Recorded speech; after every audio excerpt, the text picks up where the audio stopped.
Une délégation très importante de par le nombre impressionnant de ses membres, la délégation du Fonds monétaire international qui a échangé ce mardi avec le président de la République, Alassane Ouattara.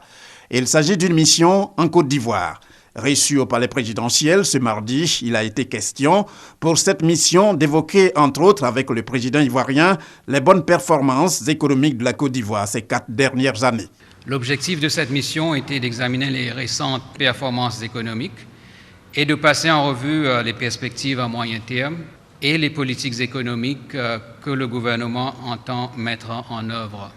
De très bons résultats économiques ont été enregistrés par la Côte d'Ivoire pendant les 4 dernières années, couvertes par l'accord au titre de la facilité élargie de crédit.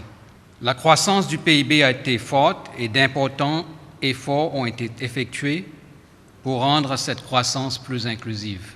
L'activité économique est restée dynamique en 2015. Nos premières estimations indiquent que la croissance réelle du PIB s'est élevée à environ 8,6%, tandis que l'inflation a été contenue à 1,2%. Les perspectives macroéconomiques pour 2016 et à moyen terme sont positives. Une autre institution financière reçue par le président Alassane Ouattara ce mardi, la délégation de l'UEMOA, conduite par le président de cette institution.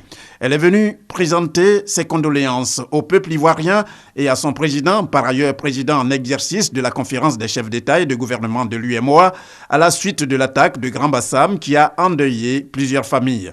Nous sommes tous en deuil parce que c'est un de nos pays qui est frappé, en l'occurrence la Côte d'Ivoire, par des actes terroristes que personne ne peut qualifier. Ce qu'on ne peut pas comprendre, des gens qui chaque matin ont pour seul projet de société d'aller tuer d'autres personnes, ce sont des choses inqualifiables. Et nous sommes venus donc pour présenter nos condoléances à Monsieur le Président de la République et à tout le peuple ivoirien, particulièrement à sa jeunesse, qui doit être une jeunesse debout autour du président de la République, autour du gouvernement, pour montrer que la Côte d'Ivoire est un pays qui ne se laisserait pas distraire par des faits terroristes de cette nature. À l'instar de l'UEMOA, la France aussi a présenté ses condoléances et a apporté son soutien au président de la République Alassane Ouattara et au peuple ivoirien. Elle l'a fait à travers les ministres français de l'Intérieur et des Affaires étrangères qui ont été également reçus par le président Alassane Ouattara.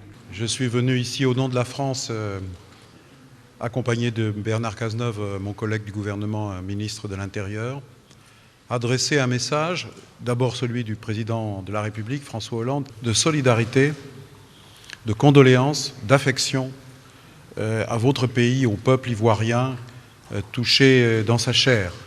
Nous nous sommes recueillis devant la dépouille des 4 Français décédés, mais bien sûr, dans cet hommage que nous avons rendu, nous sommes recueillis à la mémoire de toutes les victimes.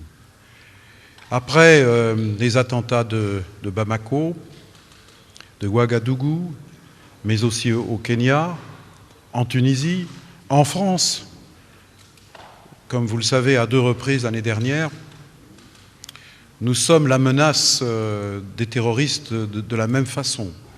Ce qui est en cause, c'est notre mode de vie, notre volonté de réussir, notre développement dans la démocratie et la liberté.